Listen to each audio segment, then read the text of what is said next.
they teach you that failure is bad. Failure is great, and I've never been scared of failure. I just remember hanging off a building 20 stories up I was loaded on vodka. I just couldn't take it anymore, and I couldn't see any way out. The amazing thing about having your ass kicked by life, you can either be bitter about it, or you can sort of go, maybe I needed that. Most people understand buying low, but what I was amazed by was that people actually don't know when to sell. They don't know when to take their profits off the table.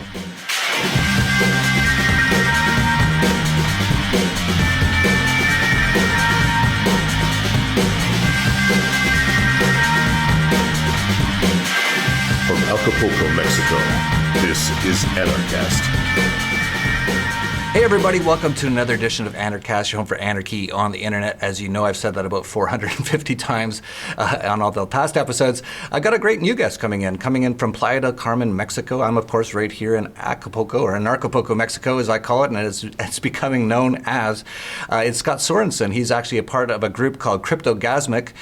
He calls himself sort of a crypto and lifestyle advisor or educator, and he's got a great large group of crypto people. He also has a lot of really interesting things about lifestyle, especially from the anarchist perspective of really living a free life. And we're going to get into that and how he sort of lives his life and what he's actually doing.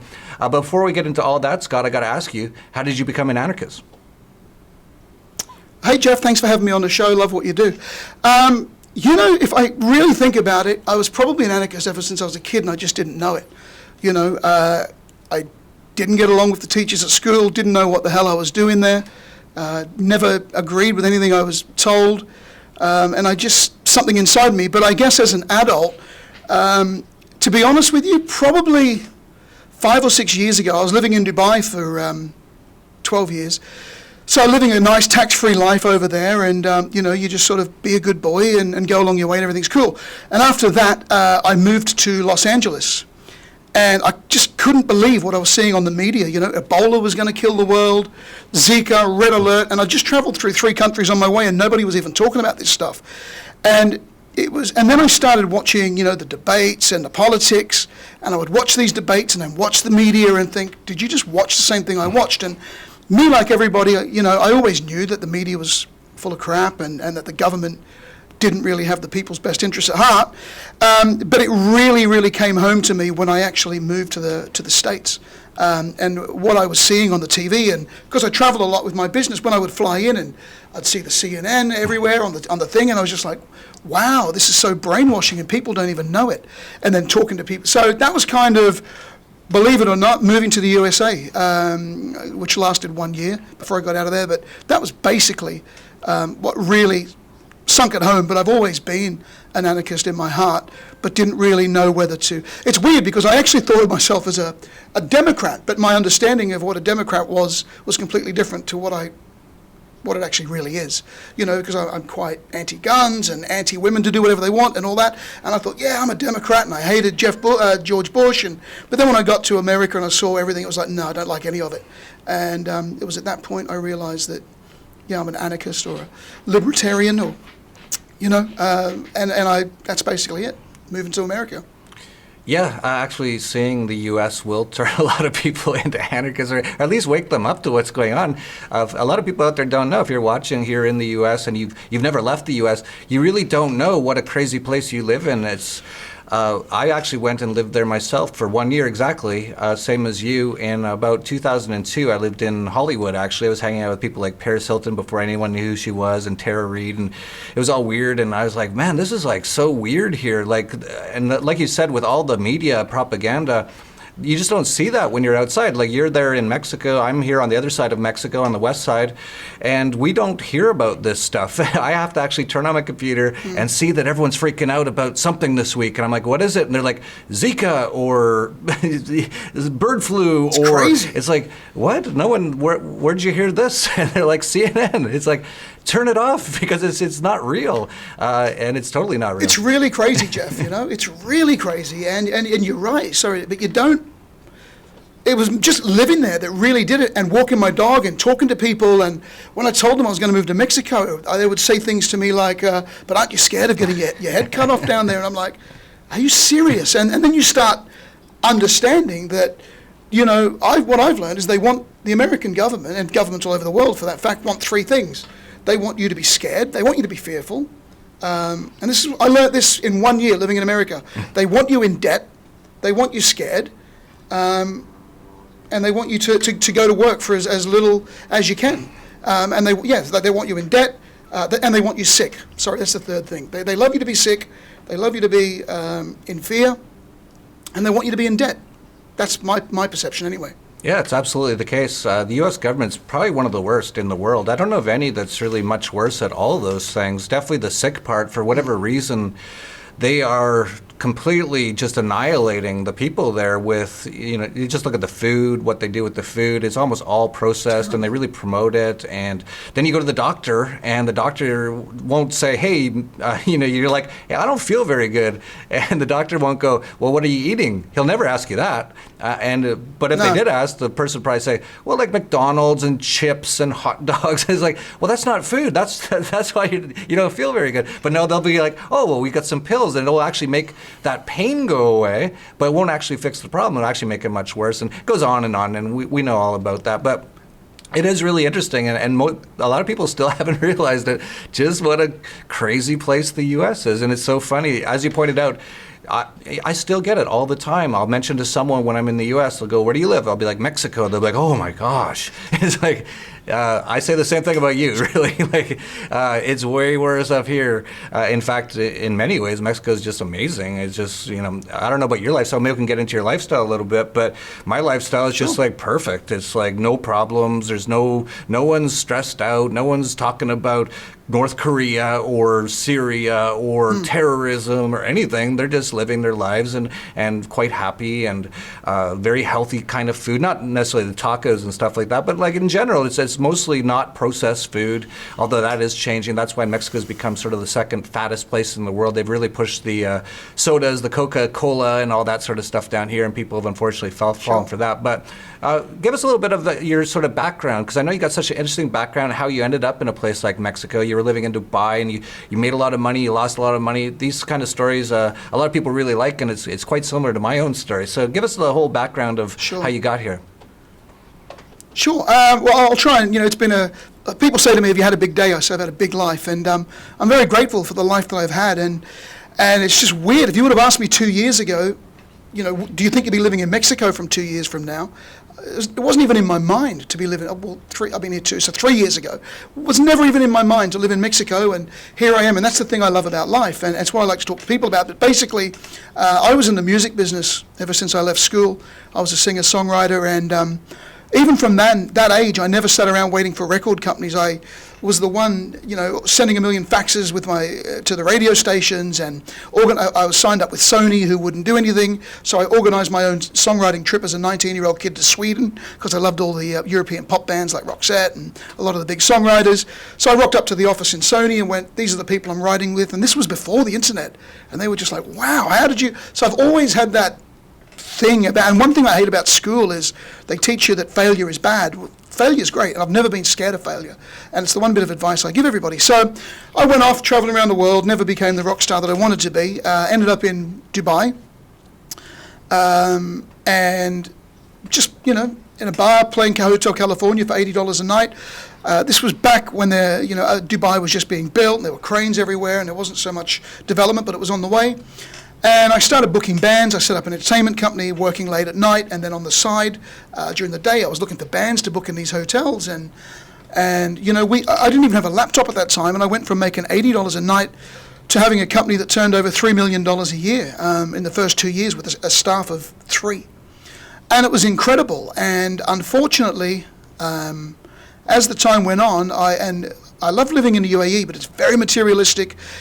Greed is everything. And you get really caught up in it. So I became, if I look back on it now, I probably didn't become a very nice person. I became greedy. I wanted more. I became massively overweight. Talking about the fast food problem, geez, go over there. It's so Americanized now. That's another story.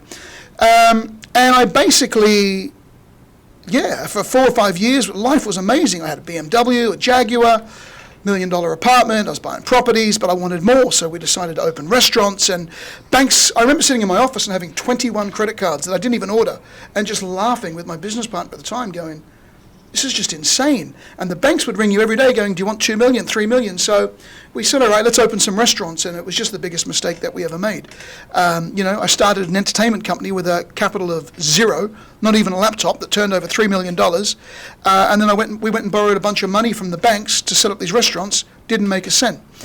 So, and it got so bad. I mean, in the Middle East, in the UAE in particular, it's one of the only 2 or 3 places in the world where writing a bad check is a criminal offense. You go to jail with murderers, rapists. You're in the same thing. There's over 3,000 people, expats sitting in Dubai prisons for not paying a credit card or anything like that.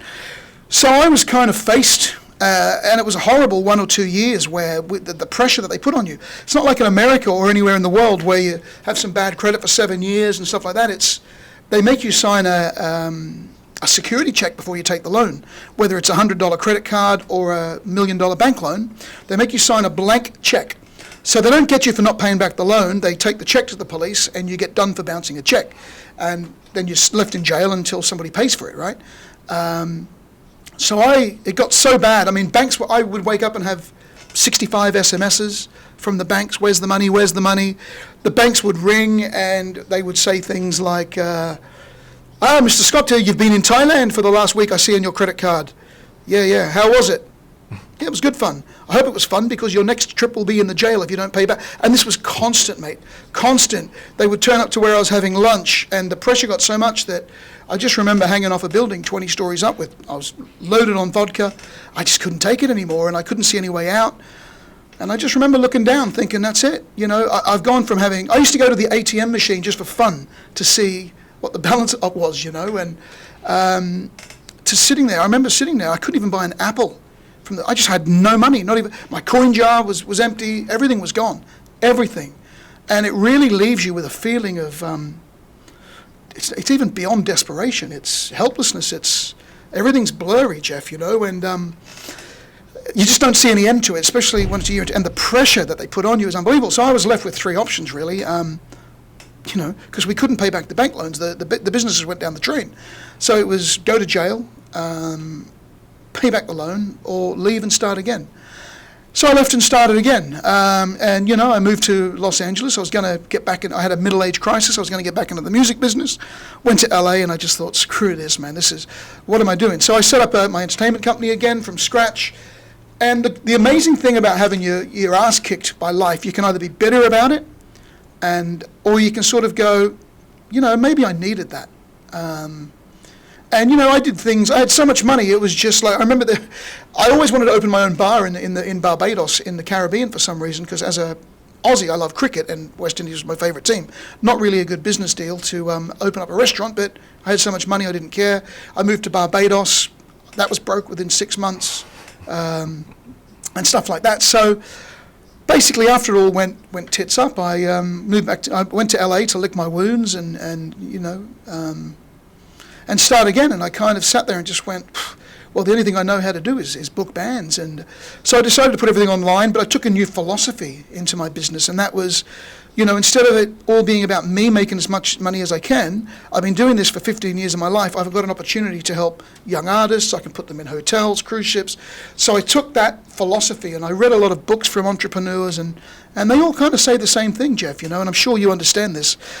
They all fail 2 or 3 times before they kind of make it. They all say you got to give before you can receive.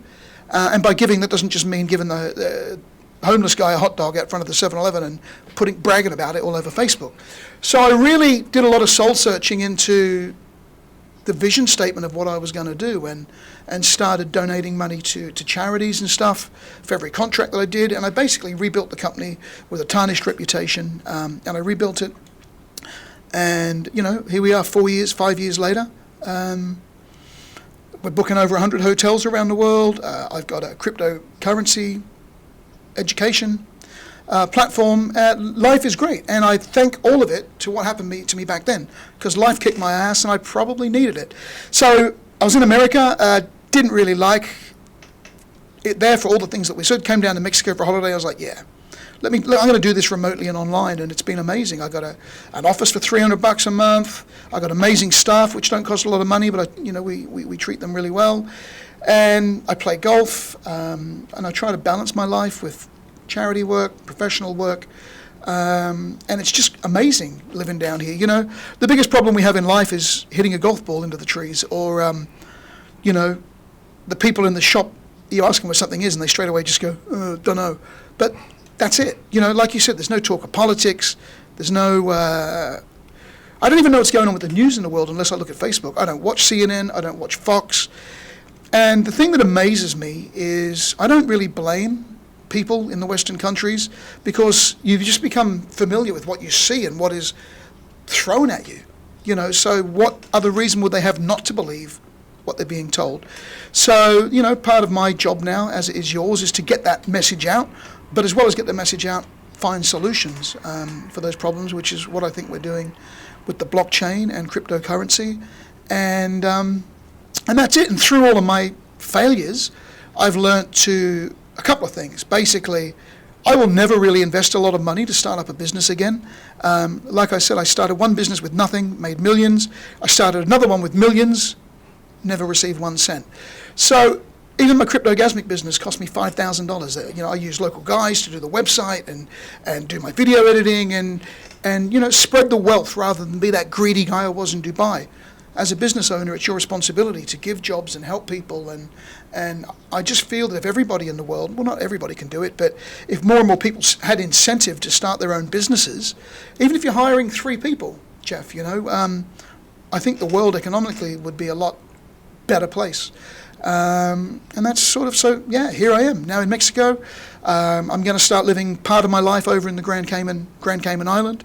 I love it over there. But as far as living in Western countries, no, not for me. I'm done, and I'm happy here. And in this global world that we live in, I've got 3 offshore businesses in different countries. I've got an offshore company in Dubai. I've got an offshore company in Grand Cayman. I've got one in Barbados. And I guess the lesson, and I've got bank accounts in Mexico. I've got a bank account in America. I've got a bank account in Australia.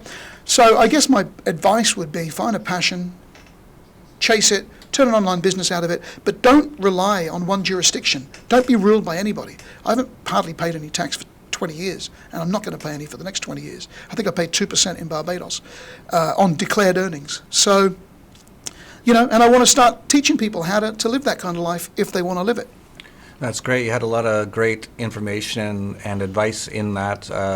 One of them being that there's that saying, what's the best way to make $1 million? It's start with $10 million. There's a lot of people, when you kind of make that money fairly easily at first, then you kind of, this happened to me as well. I made a decent amount of money initially after a ton of hard work, and then I thought it was all easy and went into areas that I didn't know much about. Maybe like you with restaurants in Dubai, I went into a real estate project in Chile, got my ass handed to me. It's still in the courts. We're actually still going to get the land back, but it's been just an absolute nightmare. And I was exactly the same place as you a couple of years ago.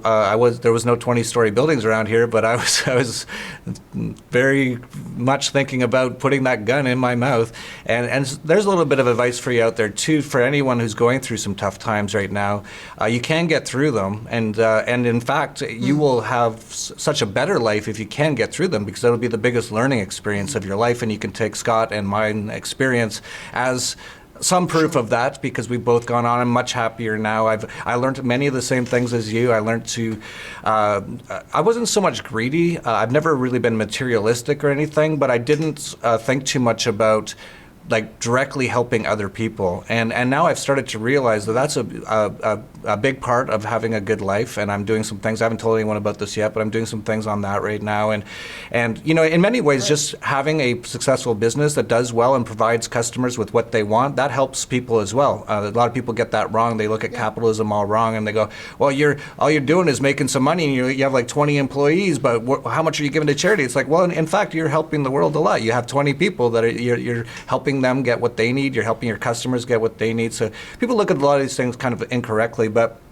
definitely a lot of good advice there, and a lot of good life experience you've had. And one thing that I think that's how I know you is you've really gotten into the cryptos over the last few years. So how did you come into the crypto world after all this? So Playing golf, really, which is where I've met some of the most interesting people, and it's one of the reasons I play golf. And just to finish up on your capitalism thing, and people going on about the money, it's totally okay to make money, but there's good money and there's bad money. And I believe that if you got a good intention in what you do, and I try to tell people in my cryptocurrency group that don't make it all about going to the moon and Lamborghinis, right? But there's an old saying, Jeff, that they say that the teacher will arrive when the student awakens, right? And you can only tell people so much. And one day it sort of just comes to you, and you realize that our purpose on this planet is to help people, and there's nothing wrong with making money and helping people at the same time. There's good money, there's bad money. I kind of regret getting into the restaurant business, because when I started getting really deep into it, I was like, and this might sound a bit absurd, but this is where my mind was after I had my ass handed to me. I'm making money through animals who are being killed, and I kind of got that deep into good and bad money. So, yeah, it's totally okay to make money, but just don't make it you be smart with your business, but just have a think about the intention behind it and what you can actually do to, what purpose are you bringing to that business. And that's it. So cryptocurrency for me, well, basically, I was like a lot of people. I was like, I had heard about it. And, then a couple of years ago when I first moved down here, 3 years ago, I was playing golf with a guy, and he was like, hey, shit, look at my Blockfolio. And he was a big hotel guy, and he had all these New York investor guys. He was like, yeah, I got 10 grand. He put it on his Blockfolio, and he's like, now it's worth 35. And I remember thinking, shit, that's pretty cool. And I had worked my way from being completely bankrupt to having, a couple of $100 grand in the bank, which was a really big feat for me after having absolutely nothing, And I kind of thought to myself, I'm not going to make the same mistake again, but what can I do with some of this money? And then a couple of weeks later, I was playing golf with a guy who owned a bar down here for a long time. And he was more excited. He's like, from Oklahoma. He's, shit, man, have you seen this? And he started explaining to me blockchain, whereas the first guy was just, I put in this and look how much it's worth now. I was like, whatever. But the second guy, his name was JJ, good guy, explained to me, started explaining blockchain. And I remember at the time going, oh yeah, whatever, mate.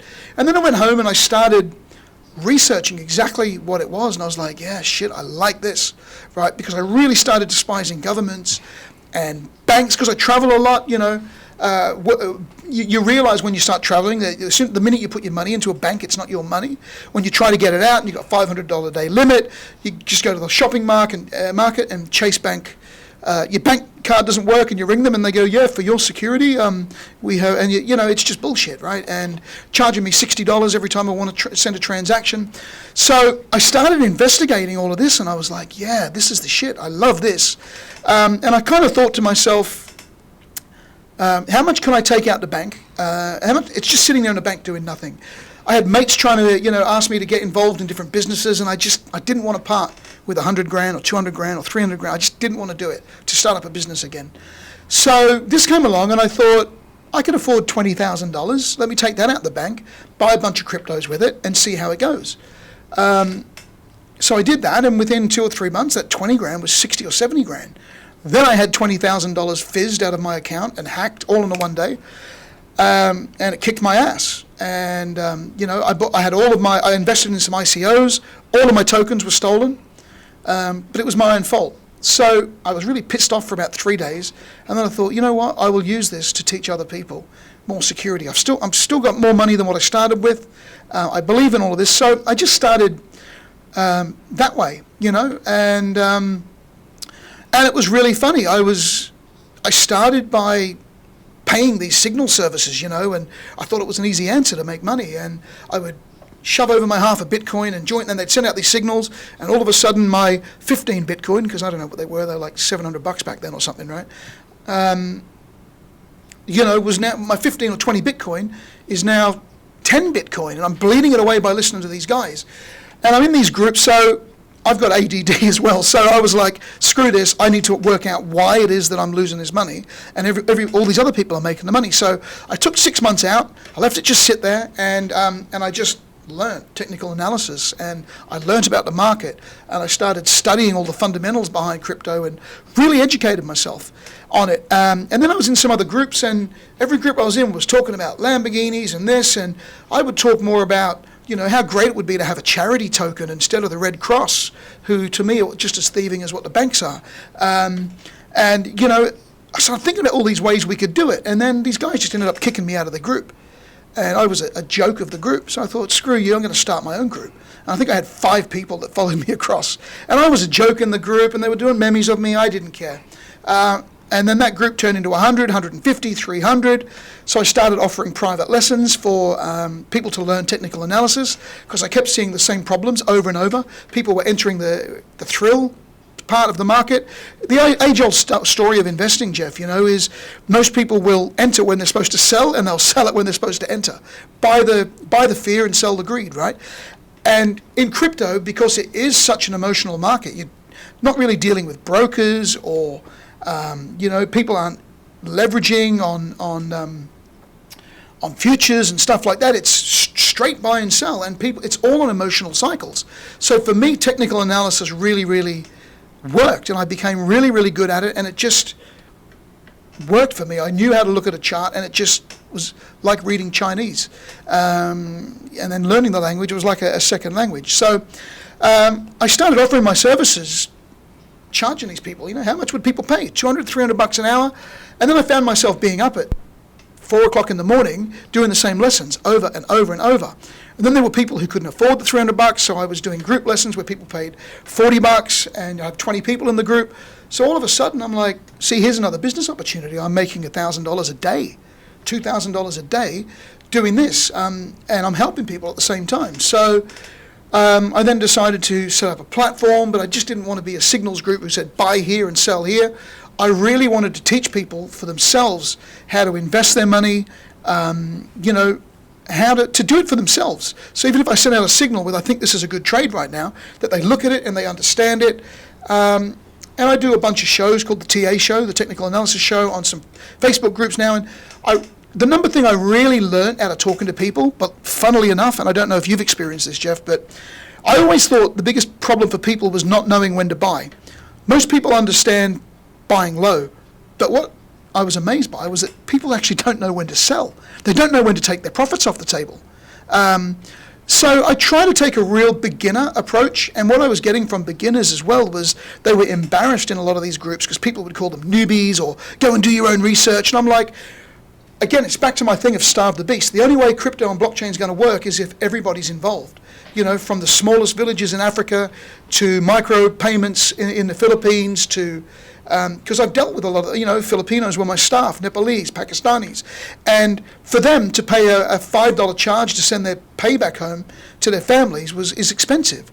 So I started seeing, and so I just loved everything about it, and I wanted to teach people how they can get some financial freedom, whether it's some extra money, whether it's some money to help with the mortgage, whether it's a bit of extra spending money to take the missus out, or do it full time, or whatever, that's up to you. But it's really important to learn some technical analysis, I believe, to understand where there's some support, where you are in the cycle, are you at the thrill, are you at the fear stage? Because at the end of the day, as much as I love the fundamentals of crypto, nobody's really doing anything yet in the real world. My golf club, I can't go and have a round of golf with Bitcoins yet. I can't buy my margaritas for a Bitcoin. So for me, it's a vehicle to stack the money to live my lifestyle, but at the same time preaching the word. But I want to see more blockchain companies. I travel to a lot of these events like you do, Jeff, and I hear the same things over and over, and everybody shilling how they're going to change the world. It's kind of like that show Silicon Valley regarding .com. I don't know if you've seen that, but it's great. So that's what I'm trying to do with crypto. And again, it's about, really, the bottom line is I want to change the world with crypto, and I want to do my little piece. And if everybody does their little piece, then we can actually starve the beast and make them irrelevant. Yeah, that'd be great. Looking forward to that happening.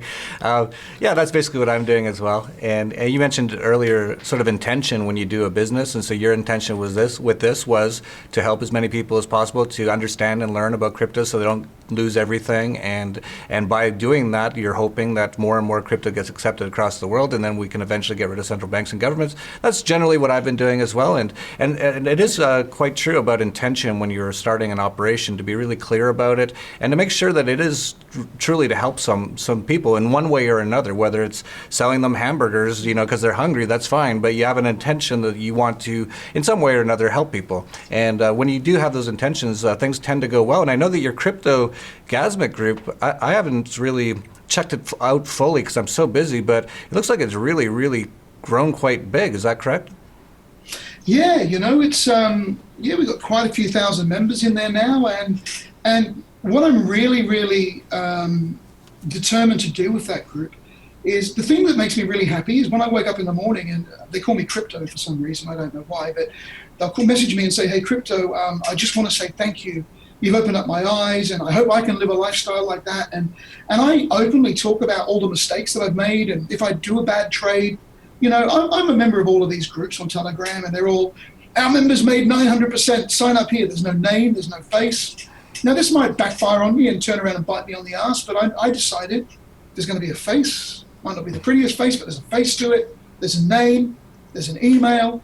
And what you said about depression as well, I've set up a social chat with it, because I want to have a place where I'm building community as well at the same time, right? So it's a group on the side where people, and it's amazing when people come in, and it's sometimes easy to talk with strangers, and they talk about how they just lost their job, their wife left them, they're feeling really depressed. And it really, really brings a tear to my eye sometimes when I see some of the other guys in the group rally behind these complete strangers.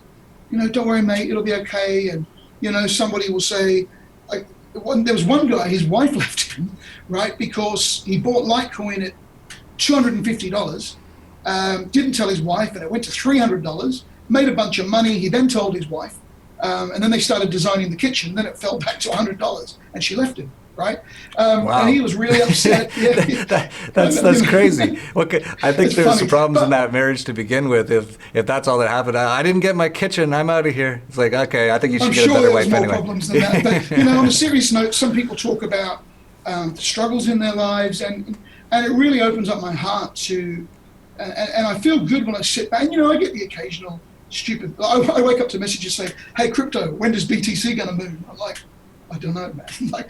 But 99% of the community, and that's one of the things I love about crypto, is we've all kind of got the same. We might debate some points, but we've all got the same. We despise, the governments and the banks and all that sort of stuff. I used to use the word corporate world, but I don't despise them as much as the banks and the governments. But I really want to build community out of this, and I'm very approachable by all the people in our group. And I just want to, everybody comes in with the same thing. They usually come in because they bought Bitcoin in December because their mates down the bar said it was going to the moon, and then it died on its ass, and, they need some help. So, and more than anything, what they need is just some reassurance and some guidance. And I never promise anything with my trade. Sometimes I just bought Ethereum again at $730 after cashing out at $685, and it dropped straight back down. But, so I try to teach them patience. And it's really funny in this millennial world, man. Like, I know you've been into gold and silver and commodities and stuff. And, the great thing I love about crypto is, we made 650% in 3 coins last month: EOS, Ethereum, and just Bitcoin, right? So if you can't be patient and learn to wait on the down cycle for the possibility to make 600% gains, you've got to be patient. And it's one of the other biggest things that I learned is people got no patience. They'll buy something. And I guess the other mistake people make is buying too many altcoins. I'm a big believer in a 90-10 rule. 90% should be in the top coins: Bitcoin, Ethereum, Litecoin. I'm a big fan of Dash. And 10% on your alt trading with trying to stack your Bitcoin. And then, trying to teach people to store it in value where the best value. Unfortunately, sometimes the best value is in fiat currency for now, when Bitcoin's dropping and the alts. So you've got to sort of understand where to keep it. I advise people to take money out when you can and go and buy some property, or go buy a block of silver, or diversify. So, and I'm still learning myself as well. And, After having my ass kicked, one thing I learned was to be humble, and I don't know everything, and I'm always learning from the people in the group as well. Yeah, absolutely. I see all the same things at the Dollar Vigilante. I've been doing this for 8 years now, but we've only been in cryptos for about 6 or 7 years. But I've definitely seen this over and over and over. So many people sign up for the newsletter. They're like, "Well, when's the next pick?" It's like, relax. When I find it, I'll let you know. Like you don't rush these things. But so many people are like that, and unfortunately, you can just tell by how they're acting that they're going to lose most of their money because they don't have enough patience. I think I'm not a big fan of Warren Buffett whatsoever, but I think he had a great quote about the great thing about investing is you can just sit there, and it's like baseball, and just sit there and you can get like 1,000 pitches. There's no 3 strikes, you're out. You can wait for the perfect pitch, and that really is the case with investing. And I think a lot of these crypto kids and a lot of the people that are just so heard about it, this guy's rich because of it, that guy's rich, I want to be rich. They're coming at it from the wrong perspective, and as you pointed out earlier, they won't really listen to us until they lose everything, and then even then they probably won't even listen to us. In fact, they'll probably be on trolling me on the internet forever if they lost some money in this month, and it's like I told you, just be patient and that sort of thing. But it is really interesting. It's great to see such a totally new market come out of nowhere that has all these people that are so interested in really getting rid of the government, central banks, and the banking system as a whole, the whole financial system, all doing quite well in general, and having these opportunities. It's really just been just amazing, and I'm so excited about it even today, and I don't know where it's going to go over the next few years. To me, it really surprised me how quickly it caught on. I was not expecting us to be at like nearly $1 trillion market cap there a few months ago for all the cryptos that quickly. I thought that might be like 2019, 2020. So, it's really catching on, which is great, but people also need to be careful, and that's why it's good to be part of groups like yours and the Dollar Vigilante as well. We're not out there doing these sort of things like buy this coin, you're going to get rich or anything like that, although many people have gotten rich off of many of the coins that we've suggested. Jeff, I guess the other bit of advice, just on Warren Buffett, I'm not a fan either, but he had another really good saying. He said, trading is just the impatient passing their money on to the patient. And it really is true. So decide whether you want to be in the 90% who lose, and if you want to, just do the same as them. When they're all talking about it on the news, usually a good time to sell. When they're all talking about how crap it is, usually a good time to buy. But patience really is the key, and getting an early seat at the table, I was screaming at my group to buy EOS under $5 a couple of weeks ago. Nobody listened. The day it hit 17, they're all, I'm going to wait for the dip to 15 and I'm going to buy it. I'm like, guys, and I hear it over and over with Litecoin, and I was screaming at the group to buy Litecoin at $40. When it hit 140, they all wanted to buy the dip. I hate that term, buy the dip. But and my personal opinion on crypto is people do need to be careful, and my philosophy is this. I think it is going to be built up really, really big. The .com, I don't know if the numbers are right, but like $10 trillion, I think, when it went bust. So if the elitists of the world are involved in crypto, which I believe they are, I'm not convinced on the Satoshi model of evolution, but, I don't know. But I do believe they're going to build it up really big, because if they wanted it gone, if it was a real danger, it'd be gone. You can't tell me a couple of governments around the world can't throw a couple of trillion at it and just bury it, right? So they also want it there. But I believe that the day somebody wants to pay me $60,000 for my Bitcoins, they can have it. Because I do believe, is it a bubble? 100%. 100%. It'll fly. I think there'll be a time when banks are allowing you to mortgage your house so you can buy a Bitcoin at the prospect of doubling it. I really do believe that will probably happen. And the sad part about it is I think a lot of people are going to get burned, and then I believe the legs will get broken, and then the government will probably try to come to the rescue and let's regulate this for the good of the people and all that bullshit. So for me now, it's about getting the seat early at the table. And I hear from so many people talking about, I missed the boat. You haven't missed the boat, right? But just kind of understand where you are in a cycle, and understand that the prices move in an ebb and a flow, and they do go up. It can go up 40% in a day and then down 40% the next day. Just believe in it and get in early at the table. That's my opinion. And as you pointed out earlier, diversify as well, especially if you've done really well. That's a big thing. I see a lot of people make a lot, and I'm like, why don't you take some of these are just personal friends of mine. I'm like, why don't you take some of it and buy some gold or silver? They're so low right now. Like, what a perfect trade. And I actually came out with that trade in December of this year. It was like the day after Bitcoin hit its all-time high, and I came out with a video that said, it's time to take some profits off Bitcoin and buy gold and silver. And I got, just like you said, everyone, there was not one nice comment on the whole YouTube video. They're like, you're an idiot, Bitcoin's going to go up forever, gold's never going to go up. It's like, oh man, like, that's just, the fact of life. That's why the markets are what they are, is because most people just have no idea what they're doing, and it's unfortunate, but I guess, that's one good way to learn, is to get your ass handed to you in the markets as well, right? So and who are we to say it's Jeff, a bad thing? This is why it's easy to make money in the market Right. as well, I mean, being a poker player, if you can't pick the fish at the table, it's you, Yep. And that's it. So you just try to learn what you're doing wrong, and because there are a lot of possibilities, whether you're a long-term holder or you want to trade a little bit, just get educated. And what amazes me is people throw money into this without even really understanding the game that they're playing. Einstein had a great saying that was, if you want to play the game, learn the rules and then become the best at the game. Spend a bit of time to understand and learn, and I've got no doubt this thing's going to take off.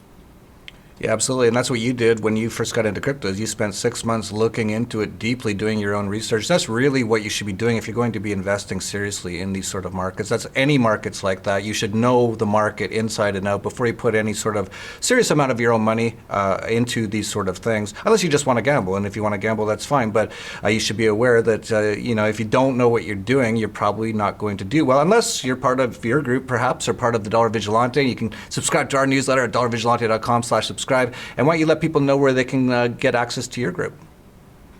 You can find us on cryptogasmic.com. We have a really good Telegram chat community. If you're on Telegram, you can put in Cryptogasmic. You should find it. We're all over Facebook, Cryptogasmic. Track us down, send me a message. I'll add you into the groups.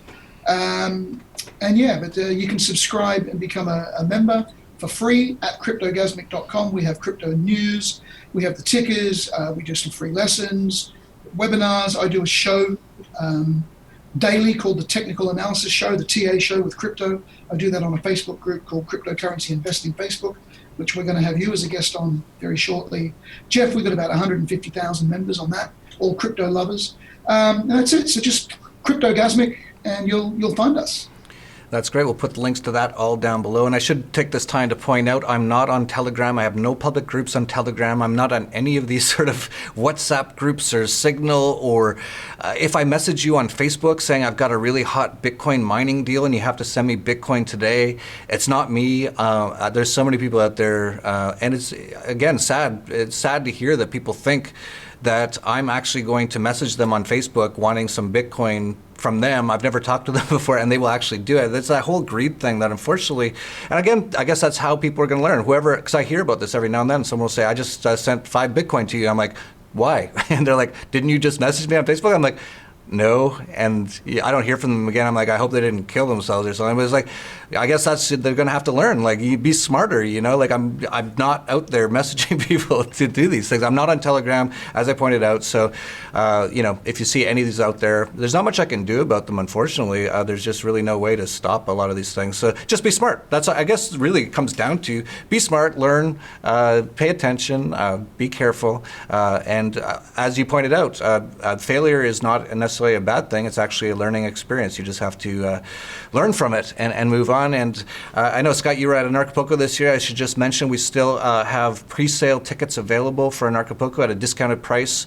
Acapulco next year is February 14th to 17th, and price will be going up on what is it, May now? June 1st, if there's even still tickets available. That's how fast they're selling.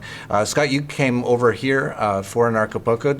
Is there any last things you wanted to mention that we haven't talked about? And if not, maybe you can just mention your experience in Acapulco.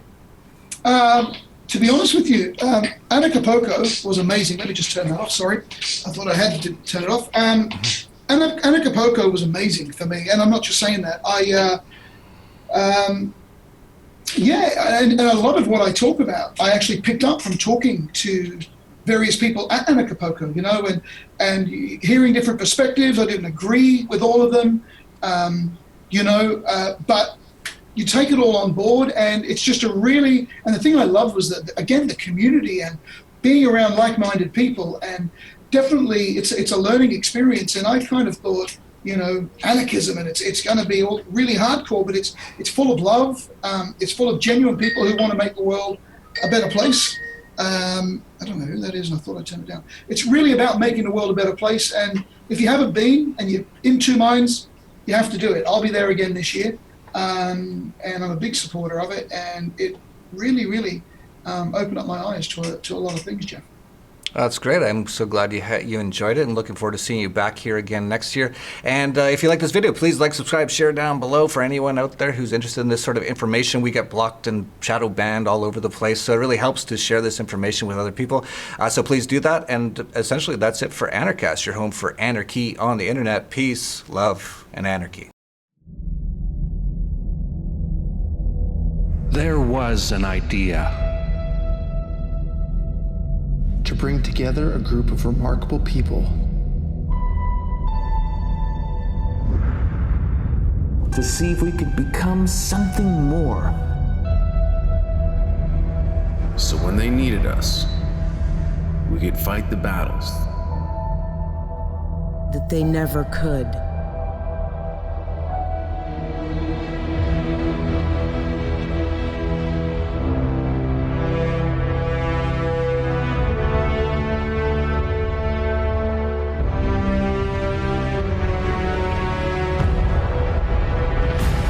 In time, the state will know what it's like to lose. To feel so desperately that it's right, yet to fail all the same. Dread it. Run from it. Freedom still arrives.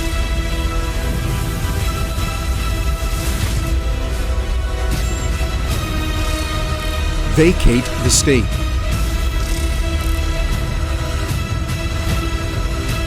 Engage all the speakers and get this man a microphone.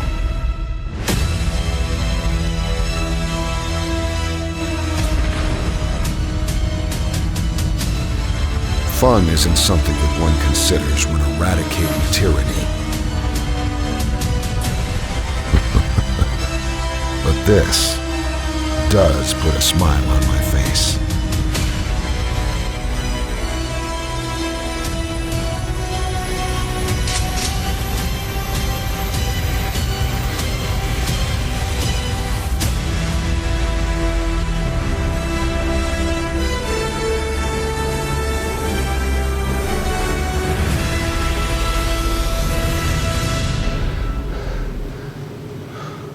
Who the hell are you guys?